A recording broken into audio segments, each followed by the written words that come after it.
한 번은 성 어거스틴이 설교 중에 여러분은 정말로 예수님을 사랑하십니까? 라고 질문을 했습니다. 모든 회중들이 큰 목소리로 그렇습니다 라고 대답을 했어요. 그런데 어거스틴이 설교를 계속 이어갔습니다. 어느 날 주님이 여러분들 앞에 나타나서 이렇게 말씀하신다고 생각해 보십시오. 자, 이제부터는 네가 원하는 것을 내가 무엇이든 다 들어주겠다. 너의 어떤 기도든지 내가 너에게 다 응답해 주겠다. 세상 전부를 달라고 하면 그 세상 전부라도 내가 너에게 주겠다. 그리고 너의 모든 기적을 행할 능력도 너에게 주어서 절대 너의 인생에 불가능한 일이 없도록 너에게 해주겠다. 무슨 일을 해도 죄가 되지 않게 만들 것이고 또 너를 막을 수 있는 것은 하나도 없도록 내가 막아주겠다. 아플 일도 없고 눈물도 없고 죽을 일도 없고 영원 불멸의 삶을 살 수 있도록 내가 너에게 모든 것을 다 해주겠다. 그러나 단 한 가지, 이것만은 이룰 수 없다. 더 이상 나를 만날 수도 없고 더 이상 내 음성을 들을 수도 없다. 여러분, 일순간 이 교회 안이 조용해졌어요. 그리고 어거스틴은 다음의 질문으로 설교를 마쳤습니다. 이 질문에 여러분은 어떻게 대답하시겠습니까? 지금 여러분들의 마음속에 들었던 감정, 그게 기쁨이든 그게 갈등이든 그게 주님을 향한 여러분들의 솔직한 마음입니다. 오늘 여러분들이 스스로 주님을 얼마나 사랑하시는지 스스로 돌아보는 시간이 되기를 바랍니다. 그런데 여러분, 이 어거스틴의 질문이 오늘 저와 여러분들에게도 동일하게 하나님이 물으시는 질문이라고 저는 생각되어집니다. 2025년, 정확히는 2024년 말 조사 기준으로 대한민국 사람들이 가장 가치 있게 생각하는 것, 당신은 무엇이 삶에서 가장 중요한 것입니까? 라고 설문조사를 했을 때 개인의 삶의 질이 향상되어지는 것, 그리고 건강하게 사는 것, 그리고 경제적으로 안정적으로 살아가는 것, 이것이 내 삶에서 가장 중요한 가치입니다 라고 사람들이 이야기했어요. 사람들이 가장 1순위로 뽑은 인생의 중요한 가치가 이 세 가지였다라는 거죠. 내 삶의 질이 높아지는 것, 그리고 내가 건강하게 사는 것, 그리고 경제적으로 안정적으로 살아가는 것. 여러분, 그런데 이런 조사의 결과가 낯설지 않은 것은 사실 대한민국만이 아니에요. 동서고금을 막론하고 또 시대를 막론하고 대부분의 사람들이 똑같은 생각을 하고 있다는 거죠. 심지어 이제 오늘 말씀해 보면 하나님의 자녀가 된 이스라엘 백성들조차도 어느새 이 세 가지 것들이 그들의 인생에 가장 가치 있는 것이 되어져 버렸다라는 사실이에요. 여러분, 사사시대는 두 가지 큰 특징이 두드러집니다. 그 첫 번째가 무엇인가 하면 권력과 재산이 여호와 하나님보다 더 가치 있는 시대가 되어져 버렸습니다. 권력과 재산이 여호와 하나님보다 더 가치 있는 시대가 바로 사사시대예요. 사사 기드온과 야일 시대를 지나면서 여러분, 사사들은 물론이거니와 이스라엘 모든 백성들 안에 어떤 분위기가 형성되어졌냐면 이제는 하나님의 뜻과는 다르게 권력과 재산이 여호와 하나님보다 훨씬 더 중요한 가치를 두는 시대를 그들은 살기 시작했어요. 여러분, 이스라엘 백성들이 시내산에서의 언약을 분명히 하나님과 맺었거든요. 그 언약은 뭐였어요? 이제부터 나는 너의 하나님이 되고 너희들은 나의 백성이 되고 나만이 유일한 하나님인데 나만을 사랑하고 섬길 것에 대한 약속이 여러분 시내산에서 있었던 것이죠. 그런데 점점 그들이 삶을 살아갈수록 여호와 하나님을 유일하신 하나님으로 모시지 않았어요. 그리고 여호와 하나님만을 자기들의 인생의 가장 중요한 가치로 더 이상 여기지 않았어요. 여러분, 그 결과는 뭘까요? 점점 하나님이 계속 뒤로 물러나시는 거예요. 이제는 점점 물러나시다가 그 자리조차도 없어서 그 자리에 권력이 들어오고 재산이 들어와서 하나님을 대신하는 시대를 여러분 이스라엘 백성들은 마주하게 됩니다. 그렇게 사유재산을 늘려가면서 권력을 누렸던 사람이 지난 시간에 나누었던 누구였습니까? 사사 야일이었어요. 그런데 오늘 본문은 이 사사 야일과 그 다음에 나오는 사사 입다, 그 사이를 연결시켜주는 그 역할을 하는 본문이 바로 오늘 본문인데, 사사 야일 시대의 끝이 어떻게 마무리되어지는가 오늘 성경을 보면 참으로 당황스럽고 참혹한 시대라는 것을 우리가 알게 되어지죠. 사사기 10장 6절을 같이 읽어봅니다. 이스라엘 자손이 다시 여호와의 목전에 악을 행하여 바알들과 아스타롯과 아람의 신들과 시돈의 신들과 모압의 신들과 암몬 자손의 신들과 블레셋 사람들의 신들을 섬기고 여호와를 버리고 그를 섬기지 아니하므로.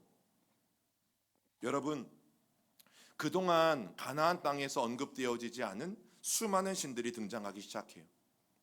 많은 신들의 향연이 이스라엘 백성들의 삶 가운데 펼쳐지기 시작한다는 거죠.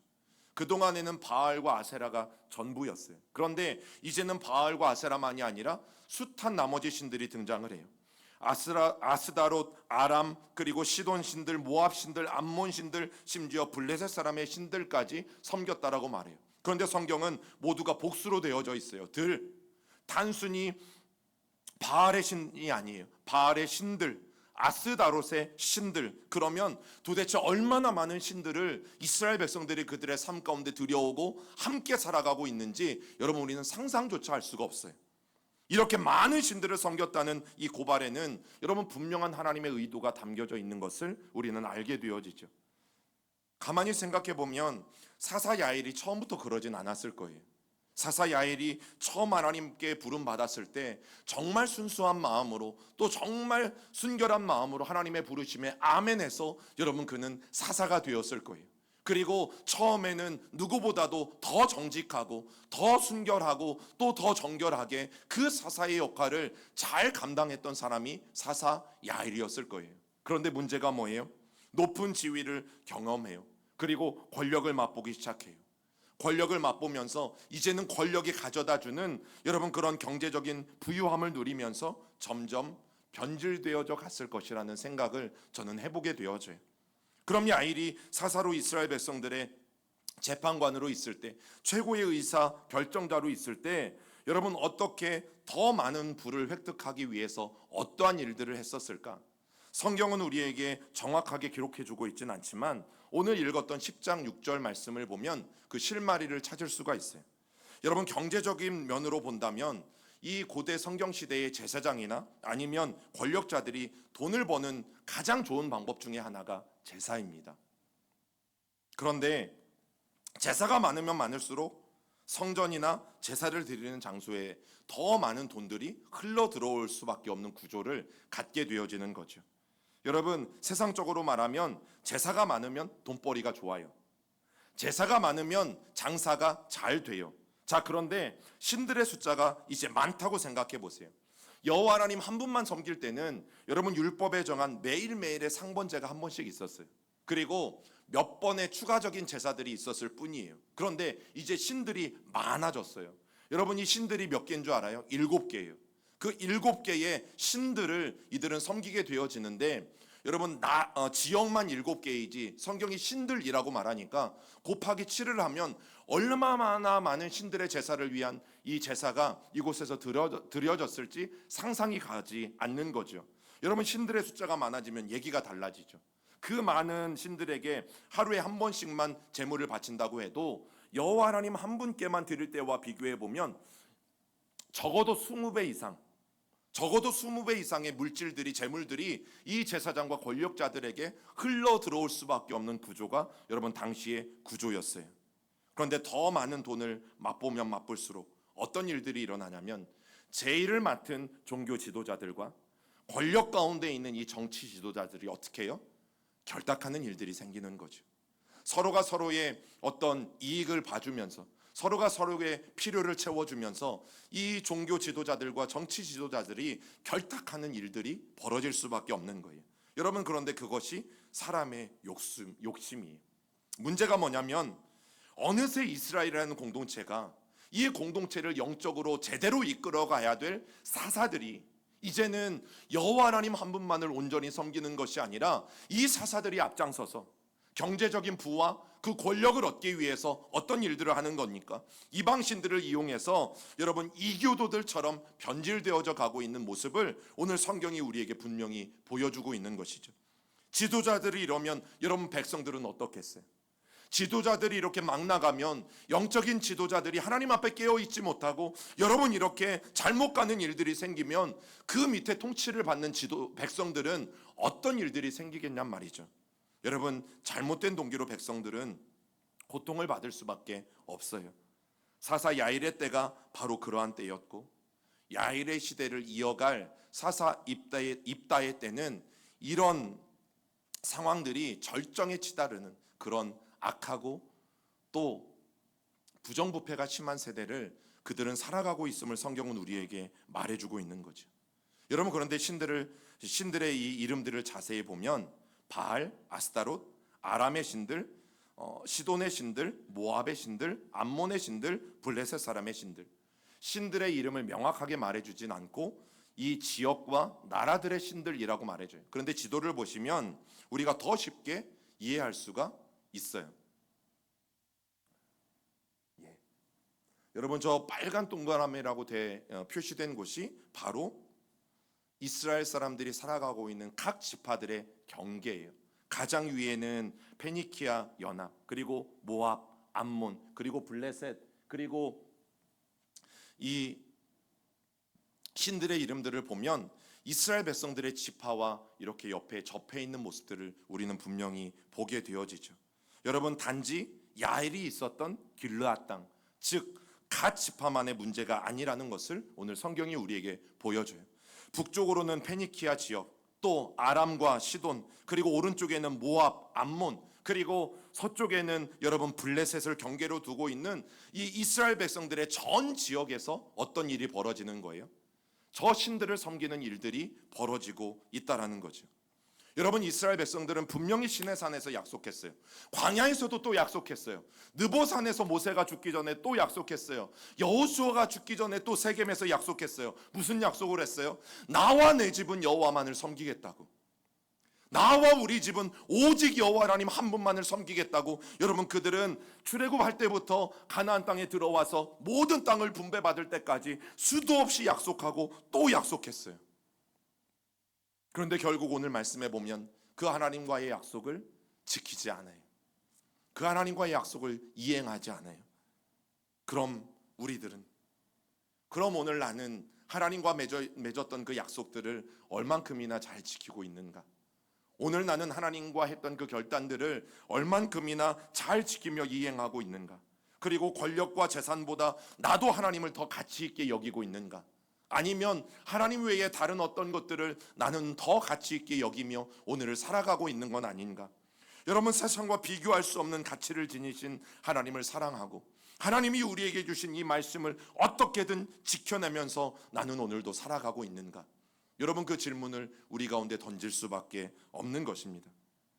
권력과 재산을 여호와보다 더 가치 있게 여겼던 시대, 그리고 그것들을 위해서라면 이방 신들이 어떤 신들일지라도 나에게 권력을 줄 수 있고 나에게 재산만 줄 수 있다면 결국에는 그것들을 받아들이는 이스라엘. 여러분 그런 이방 신들을 받아들였을 때 이스라엘은 정말 원하는 것을 얻었을까? 사사기 10장 7절과 8절을 우리 같이 읽어봅니다. 시작. 여호와께서 이스라엘에게 진노하사 블레셋 사람들의 손과 암몬 자손의 손에 그들을 파심해 그 해에 그들이 요단강 저쪽 길르앗에 있는 아모리 족속의 땅에 있는 모든 이스라엘 자손을 쳤으며 18해 동안 억압하였더라. 여러분 결국 어떻게 됐어요? 하나님은 그냥 내버려 두셨어요.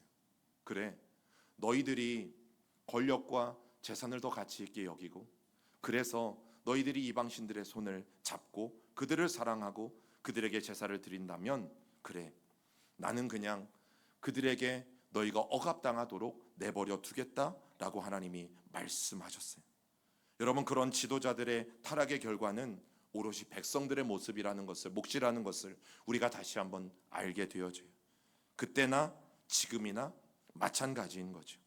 사랑하는 여러분, 하나님을 사랑하십시오. 하나님을 사랑하시되 진심으로 사랑하십시오. 그들이 고백한 것처럼 마음을 다하고 뜻을 다하고 힘을 다하여 오직 여호와 하나님만을 사랑하십시오. 그리고 하나님을 세상의 모든 것들 중에 최우선, 최고가 아니라 여러분 하나님을 전부로 여기는 신앙생활을 하셔야 돼요.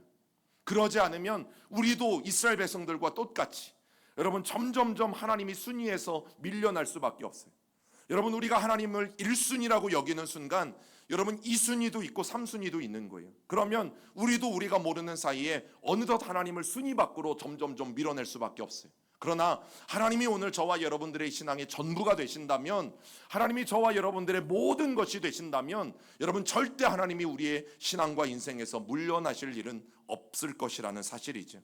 여러분, 그래야 하나님이 저와 여러분들의 늘 중심에 계실 수 있어요. 하나님과 나 사이에 아무것도 존재하지 않게 하는 것, 하나님의 얼굴 앞에서 그리고 나 사이에서 아무것도 거리끼는 것이 없이 하나님 앞에 신앙생활을 하며 나아가는 것, 여러분 그것이 하나님을 가장 가치 있게 여기는, 하나님을 전부로 여기는 우리들의 신앙의 자세라는 사실이에요. 두 번째 사사시대의 특징 가운데 하나가 뭐냐면, 잠시의 안정을 위해서 하나님을 포기했던 시대가 사사시대입니다. 여호와 하나님을 버리고 이방신들을 섬긴 또 다른 이유가 그거였어요. 다른 나라들과 손을 잡음으로, 즉 외교를 맺음으로 정치적인 안정을 꾀하는 것이 이스라엘 백성들이 선택했던 방법이라는 거죠. 여러분, 나라가 위기가 닥칠 때가 있죠. 나라가 힘들 때가 있죠. 그러면 하나님이 이미 주신 방법이 있어요. 나에게 와라. 나에게 와서 나에게 매달리고 나에게 간구하고 나에게 기도하고, 그러면 세상 어떤 나라도 너희를 감히 넘보지 못할 것이라는 말씀을 하나님은 이미 주셨어요.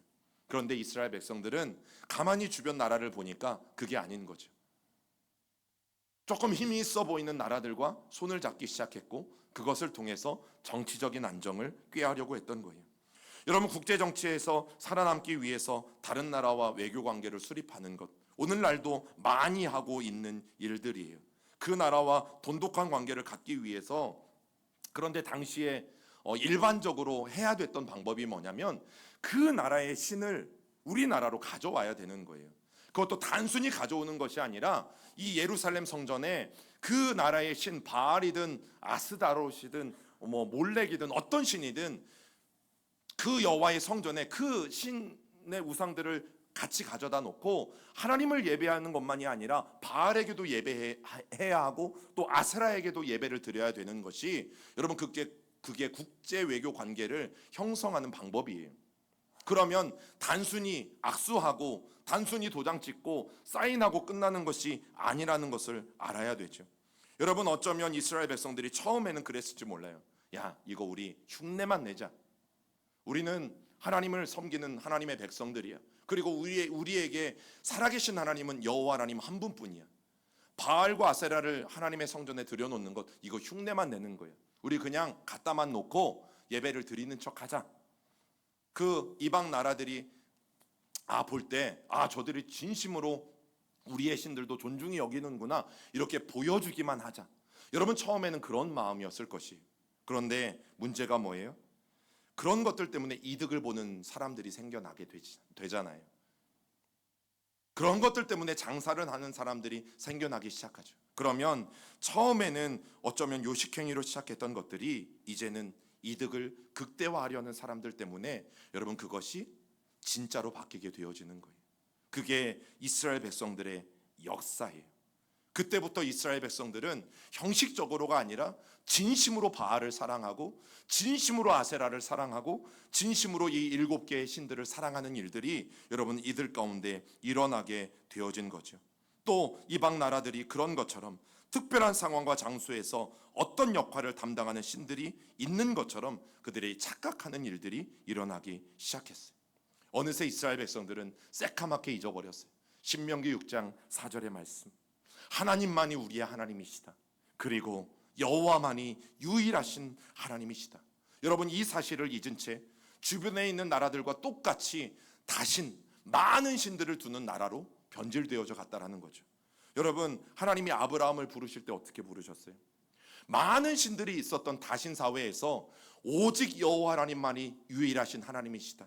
여러분, 오직 하나님 한 분만을 바라보는 삶으로 아브라함을 부르신 거잖아요. 그런데 이제 그의 후손들은 다시 반대가 되어져 가고 있어요. 하나님만 한 분만을 섬기다가 여러 신들을 섬기는 다신 사회로 바뀌어져 가고 있는 거죠. 여러분, 우리나라의 1976년 5월 21일이 어떤 날인지 아세요? 서울에 가면 그 한남동에 대한민국의 최초의 모스크가 개원한 날이에요. 그런데 그 모스크가 왜 생겨졌는지 아십니까? 당시에 우리나라가 이 중동이나 아랍 국가들과 수교도 잘 맺지 못하고 그리고 관계가 좋지 않았어요. 그런데 관계를 너무 맺고 싶은 거예요. 관계를 너무 맺고 싶은데 할 수 있는 방법이 뭐였냐면 이슬람 사원을 우리나라에 짓는 거죠. 봐라, 이 대한민국이 너희들을 존중하고 너희들을 사랑한다. 그리고 너희들이 믿는 이 이슬람교를 우리도 너무너무 좋아한다. 그래서 우리가 이 한남동에 정말 가장 좋은 곳에 봐라, 이 모스크를 지어줄게. 그리고 1976년에 그 모스크가 대한민국에 처음 발을 들여놓아요. 무엇을 위해서? 정치적인 외교를 위해서. 어떤 사람들은 이야기할 거예요.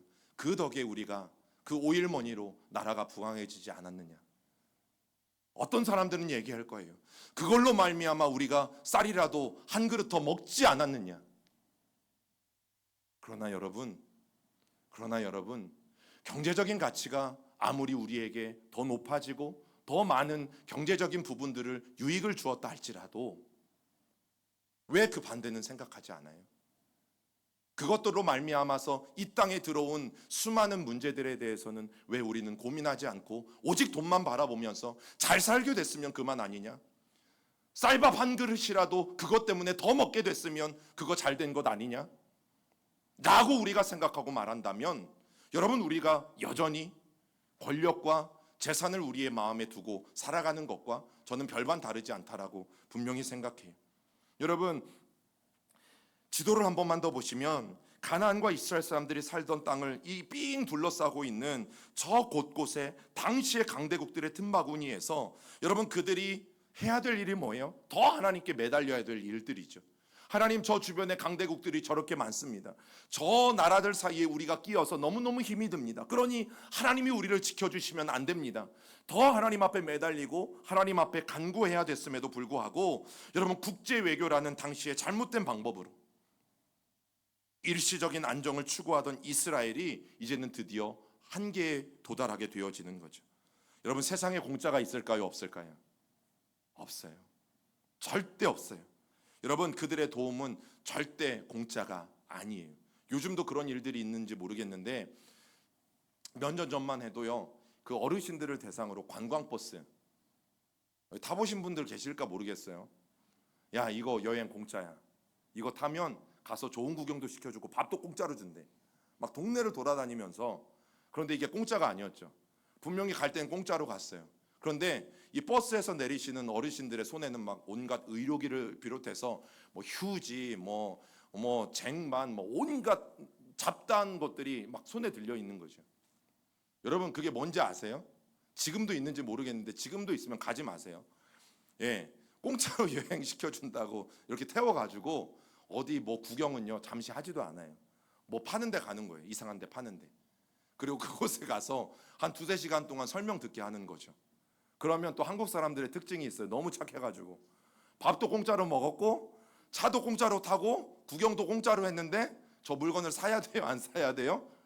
사야 되는 거죠. 자, 그런 물건들이 몇 개 집에 있는 분들이 계실지도 모르겠어요. 여러분, 절대 가지 마세요. 세상에 공짜는 없어요. 여러분, 이스라엘 백성들도 그럴 줄 알았죠. 처음에는 새롭게 정착해 살아가는 이 가나안 땅에서 야, 바알을 믿어야 비를 잘 내려줘서 농사를 잘 지을 수가 있어. 아세라를 믿어야 풍족하게 이 땅에서 살아갈 수 있어. 너희가 그동안 목축을 할 때는 잘 몰랐을 텐데 이제는 가나안에 들어왔으니까 가나안의 신을 따라가야 돼. 그 신이 바로 바알이야. 그 신이 바로 아세라야. 여러분, 이런 이야기를 하게 되어질 때에 이스라엘 백성들이 처음에는 그 말들을 거부하다가 결국에는 그 말에 홀딱 빠져넘어가게 되어진 거죠. 여러분, 그들의 도움을 받을 줄 알았어요. 그런데 문제가 뭐예요? 오늘 성경이 말하잖아요. 압제와 고통이 찾아왔어요. 그들의 말대로 했어요. 바알의 말대로 했고 아스타롯의 말대로 했어요. 그런데 문제가 뭐예요? 여러분, 압제와 고통이 찾아왔어요. 톡톡히 대가를 지불해야 될 때가 오게 되어진 거죠. 그리고 한 분 하나님 여호와를 향한 신앙을 포기해야만 했던 거죠. 여러분, 결국 도움을 받는 대가로 조금을 잃어버린 것이 아니라 전부 되신 하나님을 다 잃어버리는 꼴을 이스라엘 백성들은 마주하게 되는 거죠. 저는 우리의 인생도 마찬가지라고 생각해요. 우리의 인생이라고 왜 어려움이 없습니까? 그런데 자꾸만 우리도 기도의 응답이 더디고 또 자꾸만 이 기다리는 시간이 오래 걸리면 다른 것에 기웃거리게 되어져 있어요. 그리고 사람들이 여기저기 하는 말에 귀가 솔깃해져서 여러분 그것들에게 우리의 마음을 둘 때가 있다라는 거죠. 조금 더 나은 삶을 위해서 또 건강을 위해서 경제적인 안정을 위해서 우리도 하나님이 아니라면 하나님이 아니어도 그 누군가 이것들을 우리에게 주기만 할 수 있다면 우리의 삶을 주고자 하는 그런 용의가 여러분 우리에게도 기꺼이 있어요. 그러나 하나님께서 나의 전부가 되어주지 않으면 여러분 우리 명심해야 돼요. 그들이 주겠다고 말한 것 다 거짓말입니다. 결국에는 이스라엘 백성들에게 뭐가 찾아왔어요? 압제와 고통이 찾아온 것처럼 여러분 그들은 약속한 것을 줄 수가 없어요. 왜요? 사람이 만든 가짜니까요. 바알이든 어떤 신이든 여러분 그것은 사람들이 필요에 의해서 만들어낸 가짜 신들이니까요. 여러분 그런 인생은 결국에는 채워지는 것이 아니라 오히려 손해만 보고 손실되게 되어질 것이에요. 그래서 어려운 상황을 만날 때마다 우리는 어떻게 이 문제들을 풀어가야 합니까? 어떤 상황 속에서도 우리가 취해야 될 그 행동은 무엇입니까? 오늘 시편 기자는 이렇게 고백하지요. 우리 시편 121편 1절 2절 읽어봅니다. 내가 산을 향하여 눈을 들리라. 나의 도움이 어디서 올까? 나의 도움은 천지를 지으신 여호와에게서로다. 여러분 우리의 도움은 오직 하나님이십니다. 우리의 도움은 오직 하나님께로부터만 옵니다. 여러분 다른 곳에는 그 도움이 절대 있지 않아요. 그래서 세상의 어떤 말에 그 사탕 발림에 우리는 속아 넘어가지 않아야 됩니다. 여러분 의심하지 말고 포기하지 말고 끊임없이 하늘의 문을 두드리며 하나님께 도움을 청해야 해요. 왜냐하면 우리의 모든 도움 오직 그 도움은 하나님 그분에게서만 우리에게 오기 때문이죠. 여러분 결국 이스라엘 지파 가운데서 요단강 동쪽에 이 길앗 지방에 살던 사람들이 18년 동안이나 암몬 사람들에게 고통을 당했다라는 것을 성경은 우리에게 말해줘요. 이 암몬 사람들은 그런데 거기에 포기하지 않았어요. 유다와 베냐민 그리고 에브라임 지파를 치려고 이제 요단강을 건너서 가나안 본진까지 여러분 쳐들어왔던 것이죠. 여러분 이스라엘 백성들이 이제야 정신을 차렸나 봐요. 이제 하나님께 살려달라고 아우성을 치거든요. 여러분 그때 하나님의 대답을 들어보세요. 10장 14절 시작. 가서 너희가 택한 신들에게 부르짖어 너희의 환난 때에 그들이 너희를 구원하게 하라 하신지라. 여러분 그런 이 백성들의 아우성에 하나님이 너무나 퉁명스럽게 대답하세요. 야 너희가 좋다고 여겼던 그 신들에게 가서 구해달라고 해라. 그 바알에게 가서 그 아스타롯에게 가서 블레셋의 신들에게 가서 너희가 구해달라고 해라. 그러면 그들이 너희를 구해줄 거다. 여러분 그제서야 이스라엘 백성들이 자기들이 해야 될 바를 그제서야 알았어요. 16절이에요. 읽어봅니다. 자기 가운데서 이방 신들을 제하여 버리고 여호와를 섬기매 여호와께서 이스라엘의 곤고로 말미암아 마음에 근심하시니라. 그들은 다시 한번 여호와를 섬기겠다고 다짐합니다. 그리고 자기들 안에 갖고 있었던 이방 신들 기억하세요. 신들이에요. 신들. 그 수많은 신들을 다 없애버렸어요. 그런데 저는 늘 이해가 되지 않는 분은 하나님이세요. 조금 세상적인 표현으로 하면 하나님은 또 속으세요. 왜 제가 세상적인 표현이라고 말하는지 아직 사사의 이야기가 다 끝나지도 않았잖아요. 그들은 또 우상을 섬길 것을 우리는 이미 알고 있어요. 근데 하나님은 또 속아주세요. 얼마나 하나님의 마음이 약하신지. 그런 이스라엘 백성들의 모습을 보고 그들의 고통을 보시고 가만히 있으실 수가 없으셔서 또 한 번 속아주는 셈치고 그들을 용서해 주시고 구원해 주시는 하나님을 바라보죠. 다시 한번 이스라엘 백성들의 역사 가운데 개입하시는 그 하나님을 바라보죠. 여러분 우리가 종종 오해하는 것 중에 하나가 하나님은 우리를 징계만 하시는 하나님이다. 하나님은 우리를 벌 주시기만 하시는 하나님이시다. 그러나 보세요 여러분, 하나님의 실상은 함께 아파하시면서 또 이스라엘 백성들의 말에 속아주시는 분이잖아요. 얼마나 하나님이 바보 같습니까? 얼마나 이 하나님의 사랑이 바보 같아요. 그리고 하나님의 사랑은 어떤 이율 배반을 따지지 않죠. 그냥 또 한 번 속아주시고 또 한 번 넘어가 주시고 또 하나님을 잊고 다른 길로 가고 우유부단하게 결단하는 이스라엘 백성들을 바라보시면서 여전히 마음 아파하시고 여전히 그들을 사랑하시고 여전히 그들을 또 한 번 용서하시고. 여러분, 이스라엘 역사를 보면 늘 그랬어요. 그런데 그게 우리 하나님이시잖아요. 우리가 하나님 앞에 오늘도 담대히 나아갈 수 있는 이유는 이것 때문이에요. 우리가 잘나서 하나님이 우리를 받아주신 적이 없어요. 우리가 남들보다 뛰어나서 우리가 먼저 예수 믿은 것도 아니죠. 우리가 죄인 되었을 때에 그분은 우리를 찾아오셨을 뿐만 아니라 우리를 잠잠히 바라보시며 기뻐하시고, 심지어 우리를 위해 즐거운 노래를 부르시는 분이 하나님이신 것을 성경은 우리에게 말해주고 있는 것이죠. 그러면 우리가 어떤 어려움을 만나든, 그것이 이스라엘 백성들처럼 내 죄 때문이든, 여러분, 우리가 하나님 앞에 회개하고 나아가는 것이 너무너무 중요한 이유가 바로 여기에 있어요. 하나님은 또 우리를 용서하시거든. 그리고 또 우리의 삶에 개입하셔서 또 하나님은 다시 한번 하나님의 역사를 이루어 가시는 분이기 때문이죠. 여러분, 암몬 사람들이 길르앗에 진을 칩니다. 그리고 이미 갓지파의 땅 길르앗의 많은 지역은 여러분 암몬 사람들의 수중에 다 넘어가 버렸어요. 그리고 이에 맞서서 이스라엘도 미스바라는 곳에서 다 12지파가 집결했어요. 그리고 이 12지파가 모여서 길르앗 지방을 차지하고 살고 있는 갓지파 사람들과 함께 여러분 회의를 해요. 그런데 이스라엘 백성들에게 이 전쟁을 할 때에는 중요한 원칙이 두 가지가 있습니다. 첫 번째, 내 지파에서 싸움이 일어난다고 해서 나 몰라라 하는 것이 아니라 모든 지파가 그 싸움에 함께 참여해야 된다는 거예요. 지금은 길르앗 지방에서 일어난 갓지파의 싸움이잖아요. 그러면 갓지파만 전쟁에서 싸우는 것이 아니라 나머지 11개 지파도 같이 동참해야 되는 거예요. 이게 첫 번째 원칙. 그리고 두 번째는, 그러면 그 지역에서 전쟁이 벌어지면, 갓지파의 지역에서 지금 전쟁이 벌어지고 있어요. 그러면 그 지형을 갓지파가 잘 알겠어요? 다른 지파가 잘 알겠어요? 갓지파가 잘 아는 거죠. 그러면 그 전쟁이 벌어지고 있는 지역에 속한 지파가 지휘를 해야 되는 거예요. 리더의 자리에 서서 모든 전쟁을 이끌어 가야 되는 거예요. 이것이 두 가지 큰 원칙이에요. 자, 그런데 문제가 일어났어요. 갓지파의 길르앗 사람들 중에 아무도 이 전쟁을 지휘하겠다는 사람이 없어요. 10장 18절을 같이 읽어봅니다. 길르앗 백성과 방백들이 서로 이르되 누가 먼저 나가서 암몬 자손과 싸움을 시작하랴. 그가 길르앗 모든 주민의 머리가 되리라 하니라. 여러분, 우리가 지난주에 나눈 사사 야일에게는 아들 몇 명이 있었습니까?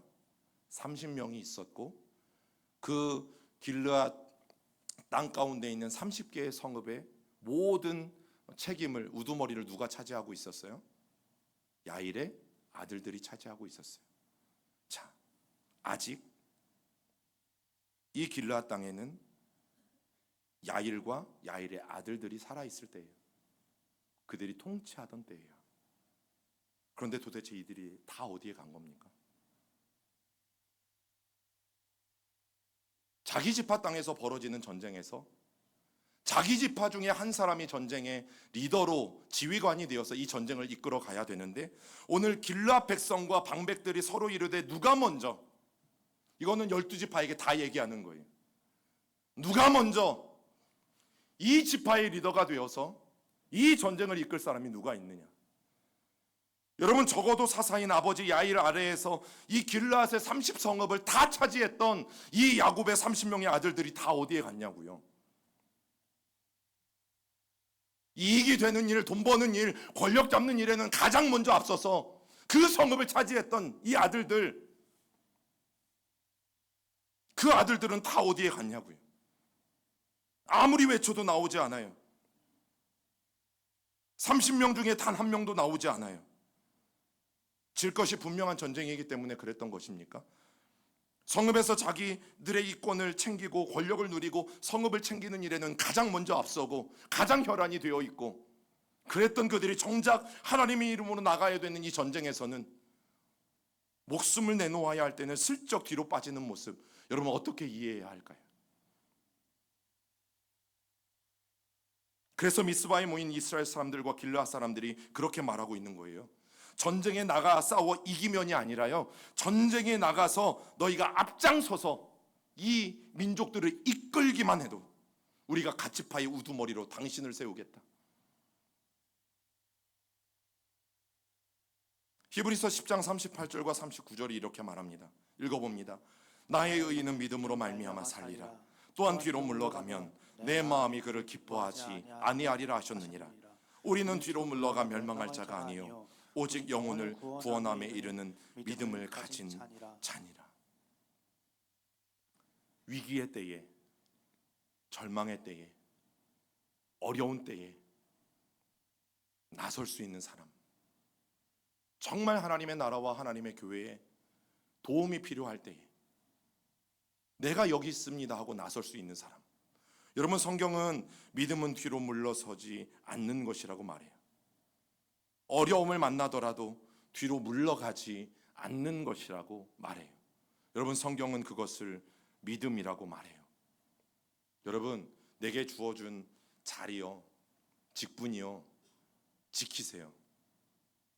지키세요. 직분만이 아니라 내 안에 교회에서 주어주신 사명, 어디 청소를 맡든 어떤 예배의 순서를 맡든 여러분, 그게 내 순서라면요, 지키세요. 어디가 계세요? 지키세요. 어려움의 때에 물러나지 말아야 되죠. 어려움의 때에 뒤로 물러서지 말아야 되죠. 앞으로 나서야 할 때 나설 수 있는 용기를 하나님 앞에 구하세요. 그리고 어떤 어려운 상황이 돼도 나에게 주어주신 이 자리를 지켜내며 뒤로 물러서지 않을 수 있는 그 믿음, 여러분 지키세요. 하나님 앞에 구하세요. 그래야 합니다. 그래야 합니다. 흔들리지 않는 믿음으로 여러 어려운 상황일수록 내가 앞설 수 있는 그런 사람이 될 수 있기를. 무언가 좋은 것, 얻을 수 있는 것, 영광의 자리. 저는 영광의 자리가 뭔지 모르겠어요. 내가 수많은 이익을 누릴 수 있는 것, 그런 것에는 혈안이 되어 가장 먼저 차지했던 야일의 30명의 아들들. 그러나 하나님은 그런 아들들이 필요한 것이 아니라 오늘 어려움의 때에 뒤로 물러가지 않을 신실한 사람들, 믿음으로 나서서 오히려 이 어려움의 때에 그 어려움의 상황들을 짊어지고 갈 하나님의 백성들. 여러분, 그래서 때로는 신앙은 즐겁기만 한 것은 아니라는 생각을 하죠. 그 어려움의 무게를 혼자 감당하지 아니하고 또 함께 나와 감당해 줄 믿음의 동역자들. 여러분, 그런 동역자들이 많은 교회는 행복한 교회가 되어지지 않겠습니까? 저는 우리 시온교회가 반드시 그런 교회인 줄 믿습니다. 저와 여러분들 믿음의 자리에서 뒤로 물러서지 않으며 또 우리가 서로가 믿음의 동역자가 되어서 그 믿음의 길을 끝까지 걸어가는 우리 모두가 되길 간절히 축복합니다.